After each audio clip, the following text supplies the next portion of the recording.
Shalom. My name is John.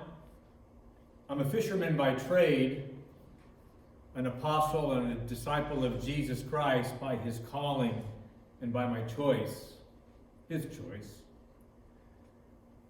I've been asked to come today to explain what I saw on those days, the day that Jesus was crucified, what I experienced and what I saw.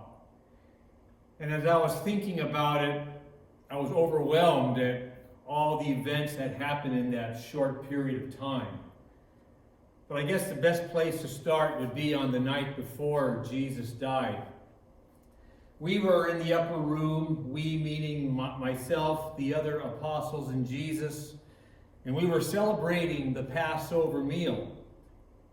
And we were eating the meal and having a good time. Then all of a sudden, Jesus got up. And we noticed that, but we didn't think much of it. He then took off his cloak and put on a towel around his waist. Then he poured some water from a pitcher into a basin. And what he did next, I'll never forget. He started to wash our feet. He started with one, and then the other, and then the other. When he got to me, he knelt down and he took my sandal off, and he started to wash my feet. I was speechless. I didn't know what to say. And then he looked up at me as he was washing my feet, and he smiled and looked at me with those eyes that penetrate to the very core of your soul. And I was overwhelmed with humility at what he had done. When Jesus was done washing our feet, he took off the towel, put his cloak back on, and then he said something that shocked us all. He said, "One of you is about to betray me." And we were, not I, Jesus, not I, Lord, not I. And we were just didn't know what to say, didn't know what to do. And Peter asked me to ask Jesus who it was, and Jesus said, "The one who I dipped the bread in and give to eat," and he did that to Judas. It didn't register at the time what that meant, but later on we would understand that it was Judas who would be the one. Then Jesus took the Passover bread, the unleavened bread, and he broke it and he gave it to us to share. And he said, "This is my body, which is given for you. Do this in remembrance of me." And after that, he took the cup and he blessed it, and he called it the cup of the new covenant in my blood. Do this in memory of me. After the meal, he looked at us and he said, "Tonight, all of you will run away and be scattered from me." And again, we were just shocked. We would never run away from Jesus. And Peter said, "No, Jesus, I'll never run away. Even if I have to die with you, I will never run away." And Jesus smiled at Peter and said, Peter, before the cock crows tonight, you will disown me 3 times.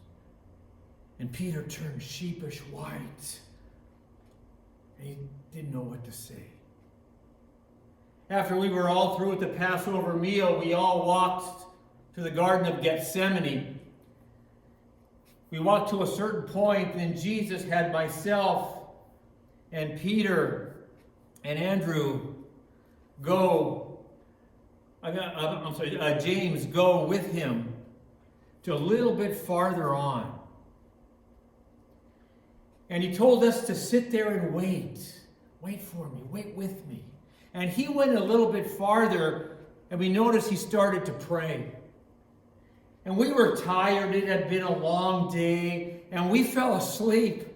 And Jesus walked over, and he woke us up, and he said, "Couldn't you wait with me for just 1 hour? Couldn't you just spend some time with me?" And he went off to the same place and prayed again. We heard him praying, and we fell asleep again. And Jesus came back and woke us up. And he said, couldn't you wait with me? Couldn't you be with me at this time? And he went back a third time and prayed, and we thought we heard him say, Father, if there's any other way. But if not, your will be done. We fell asleep again, and Jesus came back, and we noticed this time he had drops of blood on his forehead. And we were wondering where that came from. And his face had this agony that we have never seen in his face before. And before we could say anything, all of a sudden we heard a bunch of voices. And we looked down the pathway, and there was a mob coming up. They had torches. There was a bunch of people, and they had angry sounds to them. And they were walking up the pathway to where we were. And as we squinted through the night, we could see it was Judas who was leading them. And there were soldiers there. And Judas walks up to Jesus. And Jesus looked at Judas. And he said, would you betray me with a kiss? And Judas kissed Jesus on the cheek. And immediately the guard seized Jesus to arrest him. Peter got all upset, and he grabbed a sword that we had. And he started to wield it. And he chopped a fellow's ear off. And Jesus said, stop, enough. And he picked up the ear and he put it back on that servant's ear on his head, and he healed him. And we got scared, we got afraid, and we all ran away. And they took Jesus down the pathway headed toward Jerusalem, the city itself. I had second thoughts, and I started to follow them, and Peter came with me. And we followed Jesus and the mob into this courtyard. And there they brought him before Annas. Annas was the father-in-law of Caiaphas, who was the high priest at that time. And he started to question Jesus. And I said, this isn't right. What's going on? And then after Annas was done questioning him, they brought him to Caiaphas, who was the high priest at the time, and there were other members of the Sanhedrin there, and they started to question him. They brought in witnesses to try to accuse him, and the witnesses couldn't agree. They said, well, he said he'd tear the temple down, and in 3 days he would build it back up, but they couldn't agree on the facts. And the high priest was questioning Jesus, and Jesus remained silent.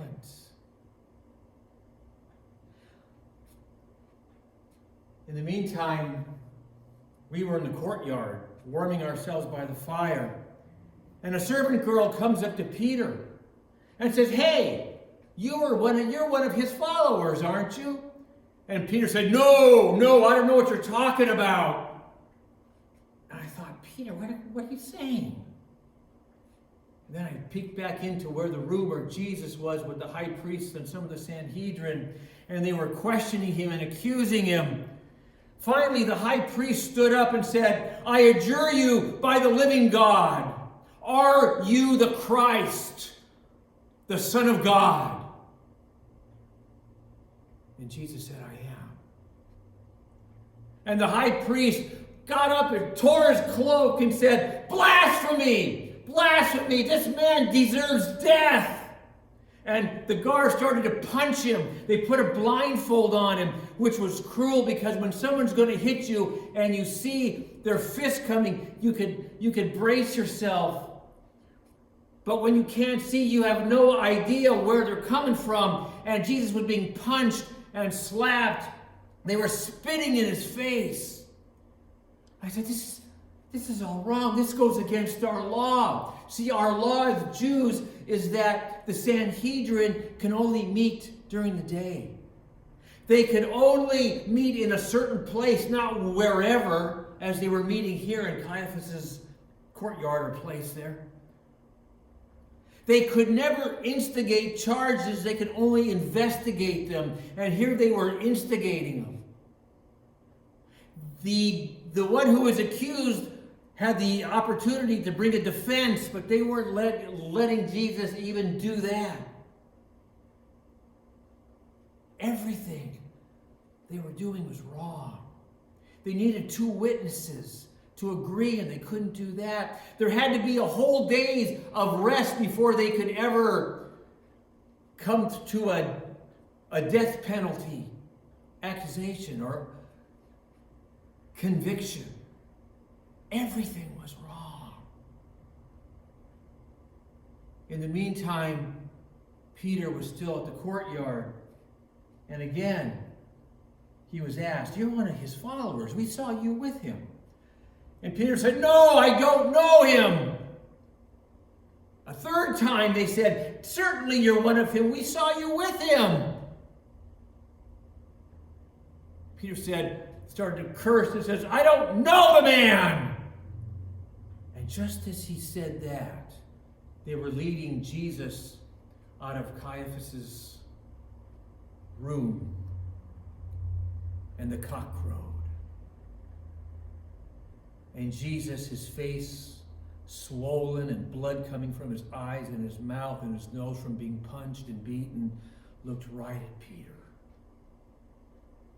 And Peter's face just dropped. And he ran out. The next morning, they met with the full Sanhedrin to pronounce the final verdict, death. And so they next brought him to Pilate.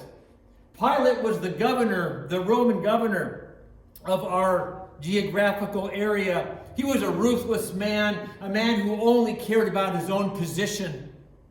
And they wanted Jesus to be crucified, so they brought Jesus to Pilate and said, "Pilate, this man is subverting our nation. He's saying not to pay taxes, and he calls himself a king." And Pilate had no patience with the Jewish leaders at all, and he questioned Jesus a little bit. He said, "I find no fault in him. He didn't do anything wrong. You punish him. You go ahead and take care of it. This is one of your own little religious petty things. You take care of it." And they said, No, we need you to do this." Pilate heard that Herod was in town for the Passover. Herod was the puppet king of Israel. He was not even a full Jew, and he was just a pawn in the hand of Rome. So they brought Jesus to Herod. And Herod had heard about Jesus, the one who does all these miracles. And he wanted Jesus to perform for him, and Jesus wouldn't. And so they mocked Jesus, made fun of him, and then Herod sent him back to Pilate. And here comes Jesus back with the Jewish leaders accusing him. And Pilate knew there was something different about Jesus. He kept asking him, "Who are you? Where are you from? Are you a king?" And the people were trying to get Pilate to get him to crucify him. They wanted Jesus crucified because it says in our law that cursed is anyone who is hung on a tree. And they wanted Jesus hung on a tree, crucified, to let the people know that he was a curse, not from God. And Pilate said, "Well, at the festival, we have a custom that I could release one of your prisoners. Right now, we have Barabbas. Barabbas was a zealot type of guy who was in jail. And do you want me to release Barabbas to you, or do you want me to release Jesus to you?" And they started screaming, "Barabbas! Release to us Barabbas!" And he said, "What should I do with Jesus?" And they said, "Crucify him! Crucify him!" And Pilate was in a quandary. He didn't know what to do. He wanted to let Jesus go. He got a message from his wife that she had a dream about Jesus the previous night and that Pilate should let him go. But the crowd was bloodthirsty and screaming, "Crucify him!" And Pilate said, "Why? I find no guilt in him." And so Pilate decided, well, I'll have him beaten up a little bit, and maybe that'll be enough for him, for this bloodthirsty crowd. So he had Jesus whipped. If you've never seen a flogging from Rome, it is the most hideous thing you'll ever see in your life. What they do is they strip the person naked, and then they tie their hands around a big post so their back is exposed. The Roman whip is called a flagellum. It has leather thongs that has bone or glass or metal, things like that, that are intertwined in it, so that when the whip hits the skin, it rips the skin right off. In my Jewish law, we have a law that says you cannot whip someone more than 40 times because that would be excessive. The Romans had no such law. They would whip the person until they were tired or their sport was done. Quite often, people didn't survive a Roman flogging. And so they got Jesus and they stripped him down and they tied his hands around the post. And the Roman soldier, big burly muscular guy, got the flagellum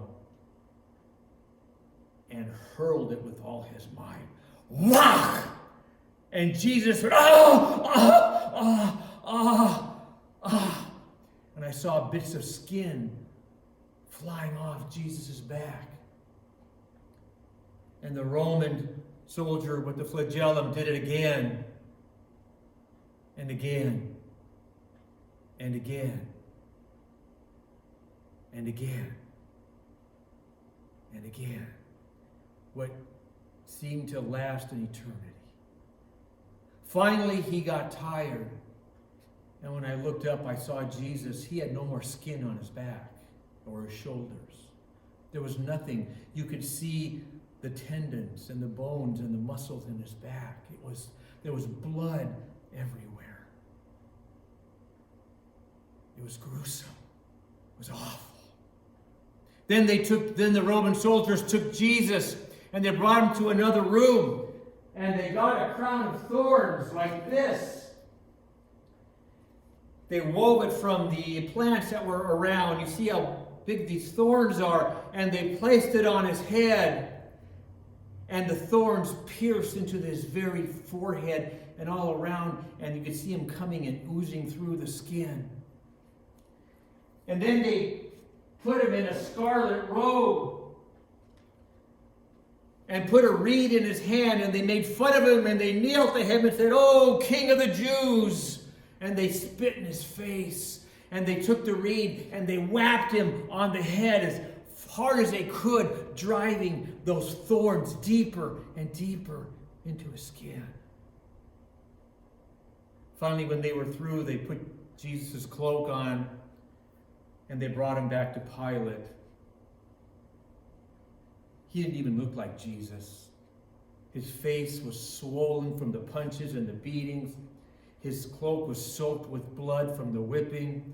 The crown of thorns was on his brow, blood running down his face. There was spit all over his face and in his hair.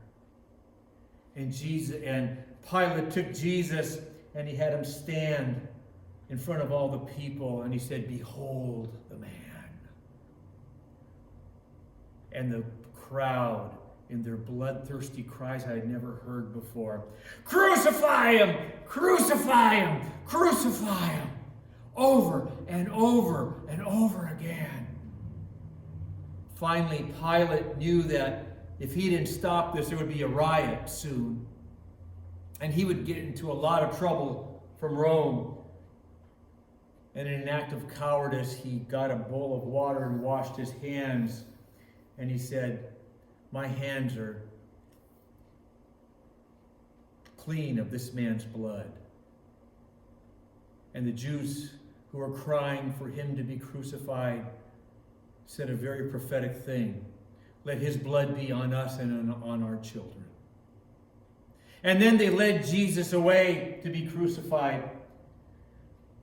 When someone is crucified, they're forced to carry the horizontal part of the cross. It's called the patibulum. And they strap it to the accused back. And they make the person carry it all through town, up to the execution place. That patibulum, that horizontal part of the cross, weighs anywhere from 80 to 100 pounds. Jesus was so weak from his beatings and the whipping that he couldn't carry it very far. And so they grabbed someone from the crowd, a fellow named Simon from Cyrene, to help Jesus carry it to the top of what we call Mount Golgotha, Calvary, place of the skull where people are crucified. And as Jesus was walking through the streets, as Simon was carrying the patibulum, people were shaking their fist at him and jeering at him and yelling at him, cursing at him. Finally, they got to the top of Golgotha.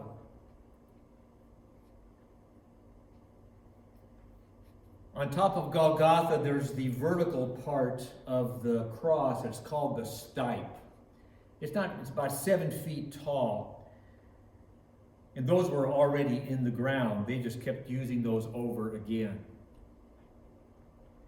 So when Jesus got to the top, what they do with the crucified person is they strip them naked.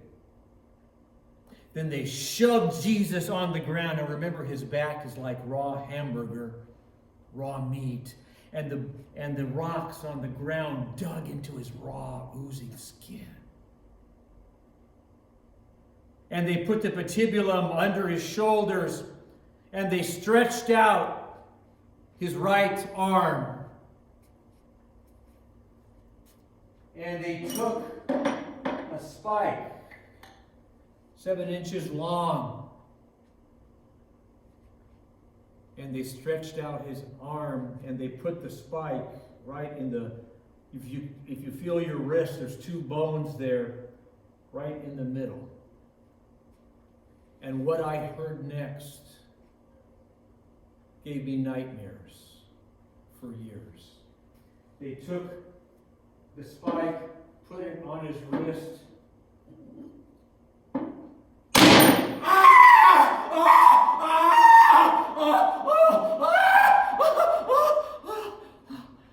The pain of that spike going through his wrist. There's a nerve in your wrist called the median nerve. And when it is pierced, it sends pain shocking through your body that is unbearable. It has been known that in battle, when a soldier had that damaged in the fighting, he would plead for his fellow soldiers to kill him.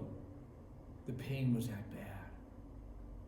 Then they stretched out his other arm, and they did the same to that. After they had fastened Jesus' arms to the patibulum, they raised it to the top of the stipe. They got his legs and they put his knees together and they twisted his body. They put his feet one on another and they drove a spike right through his feet into the cross. If you've never seen a crucifixion, it's a horrible, awful way to die. What happens is the person is hanging on the cross. The weight of his body makes the wrists, the elbows, and the shoulders dislocate. They pop out of joint, which causes more pain. And the person is slumped down. And they can't take a full breath. They can't exhale totally. So they have a lot of shallow breaths, which causes an acid buildup in the lungs and in the muscles, which causes the body to spasmodically jerk. The lungs start filling up with liquid, and the person yearns to take a deep breath. So they hoist themselves up on their nail-driven feet to take a deep breath, but they can't stay up there very long because the pain on their feet is excruciating. And so they sag down again to breathe shallow, up and down, up and down. And that is the plight until the person dies. When Jesus was hanging on the cross, he looked down at those who crucified him, those who actually physically put him up there and the people, and he said, Father, forgive them. They don't know what they're doing. Now, the Roman soldiers had done a lot of crucifixions, and they had been cussed at by those who had been crucified. Never had they heard that. Father, forgive them. Jesus wasn't crucified alone. There were two robbers, two other criminals who were crucified with him, one on the right, one on the left. One was saying, oh, come on, Jesus, you're the miracle man. Get yourself off the cross and get us off too. And the other one said, don't you know who you're talking to? And he, in his pain, and he turned to Jesus and said, Jesus, remember me when you get into your kingdom. And Jesus said, today you will be with me in paradise. And Jesus hung on the cross, the big crowd of people. I was at the foot of the cross with his mother Mary. People were hurling insults at him. You saved others, save yourself. Come on, miracle man, do it. And then Jesus said, the pain, the suffering, his face was not even human. It was so badly beaten. He looked down and he saw me next to his mom, Mary. He told me, behold your mother. And she told Mary, behold your son. He told me to take care of her.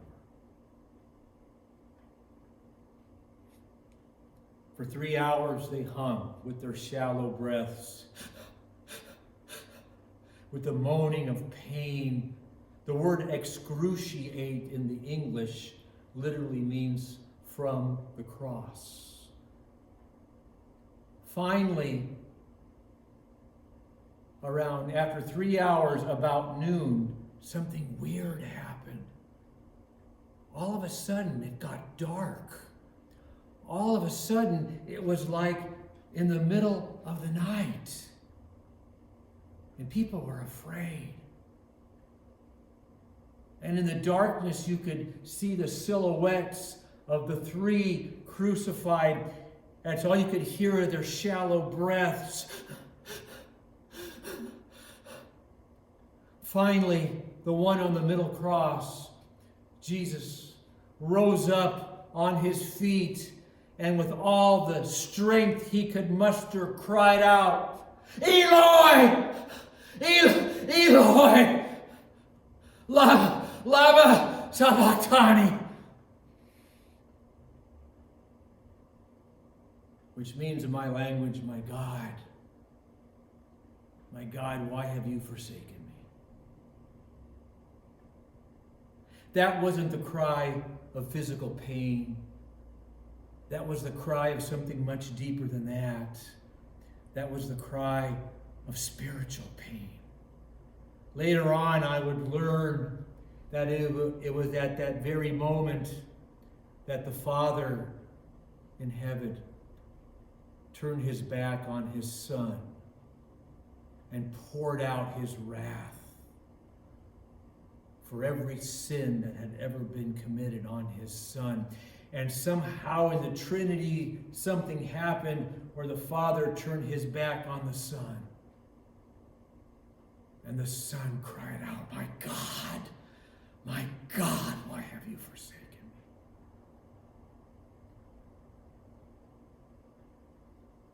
It was awful. 3 more hours passed, and you could hear the shallow breaths of those who hung on the cross, trying to breathe. Finally, at around 3 o'clock or so, Jesus cried out as best he could, I thirst. Because of the sweat and the blood that is lost during the crucifixion, the person becomes dehydrated. So they ran to get a sponge and give him something to drink. And then Jesus said one word, tetelestai. In my language, that means paid in full. And when I heard this, I was shocked. This wasn't a cry of defeat. This was a cry of victory. Tetelestai. It is finished. Paid in full. And then Jesus said, Father, into your hands I commend my spirit. And then he bowed his head.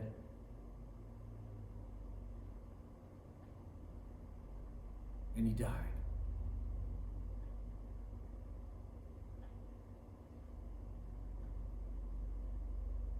A flood of emotions flowed through my head. I didn't know what to think. He's dead. He's dead.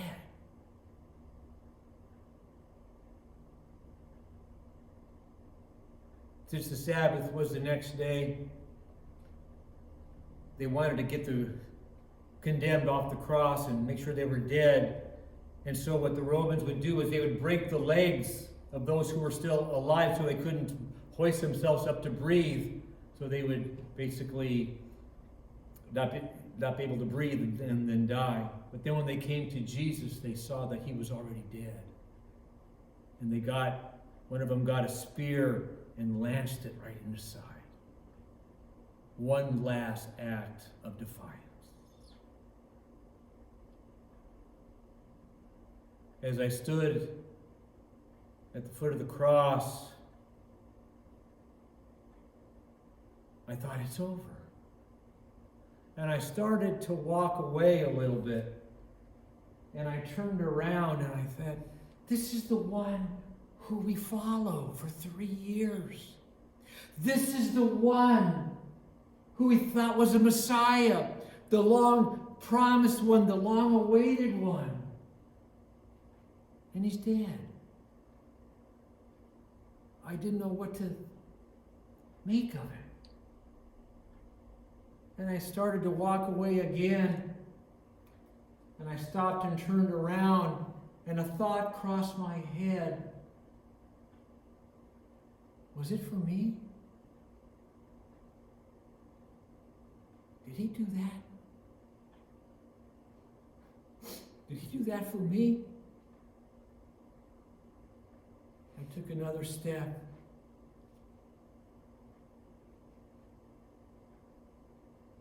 Again.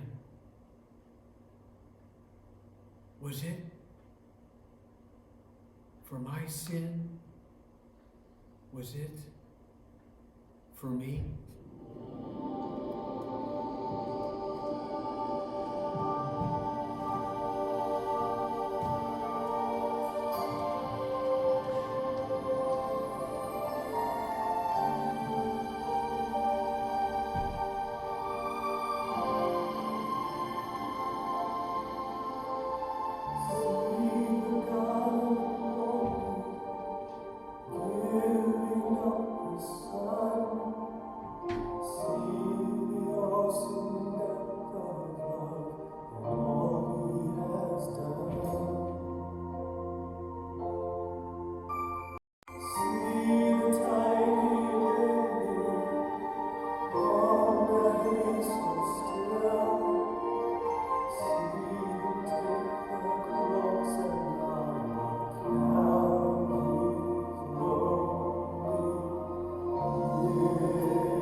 My friends, never, ever, ever forget the cross. Never forget what Jesus did for you. Never forget that he paid that price, that you could be his child. Always keep the cross at the center of all that you are. But we know the story doesn't end there, right? Easter's coming. We know that there's an empty tomb. And we invite you to come back on YouTube and visit us on Easter Sunday as we take a look at the empty tomb and all that it means for us in a personal way. In the meantime, would you pray with me? Lord Jesus, thank you for what you've done for us. Thank you for the cross. Thank you that you died for us. We deserve that death. We deserve to be crucified. We deserve the punishment that you took. But you did it for us. Lord, may our only response be to absolutely surrender to you, to be yours, heart, soul, mind, and strength. Thank you, Jesus, for what you've done. We love you with all of our heart and soul and mind and strength. In your name we pray.